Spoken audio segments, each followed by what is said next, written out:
भारतीय जनता पार्टीकडून दादरमधील शिवसेना भवन परिसरामध्ये बॅनरबाजी करण्यात आलेली आहे। मनसेला डिवचणारं असं हे बॅनर लावण्यात आलेलं आहे। यामध्ये आपण पाहतच होतो की मनसेकडून हिंदी सक्ती विरोधात अनेक बॅनरबाजी करण्यात आलेली होती। अनेक त्यांनी विरोध मोठ्या प्रमाणावर केलेला होता। त्यानंतर आता भारतीय जनता पार्टीकडून हा जो बॅनर लावण्यात आलेला आहे, आपण पाहतो ही नव्हे भाषेची सक्ती, ही तर महाराष्ट्राची भक्ती।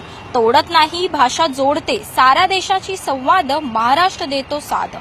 याच आशाचा मध्यभागी जर आपण पाहिलं तर पंढरपूरच्या विठुरायाचा हा फोटो आहे आणि त्यामध्येच पंढरपूरची वारी देखील इथे दर्शवण्यात आलेली आहे। कोपऱ्यात जर आपण पाहिलं तर भारतीय जनता पार्टीचं जे सिम्बॉल जे आहे, चिन्ह जे आहे ते तिथे लावण्यात आलेलं आहे। कारण त्यावरूनच लक्षात येत आहे की हे जे बॅनर आहे ते भारतीय जनता पार्टीकडून लावण्यात आलेलं आहे। मनसेकडून आपण जर पाहिलं तर हिंदी सक्ती विरोधात मोठ्या प्रमाणावर विरोध करण्यात आलेला होता, निषेध करण्यात आलेला होता। त्या अनुषंगाने मनसेकडून देखील शिवसेना भवन परिसरामध्ये बॅनरबाजी करण्यात आलेली होती। त्यानंतर आता भाजपकडून ही बॅनरबाजी करण्यात आलेली आहे आणि याच बॅनरला मनसेकडून काय म्हटलं जातंय, त्याच्यावरती काय उत्तर दिलं जातंय हे पाहणं नक्कीच महत्त्वाचं ठरणार आहे। व्हिडिओ जर्नलिस्ट प्रवीण शेट्टीसह स्नेहा जाधव, न्यूज 18 लोकमत, दादर।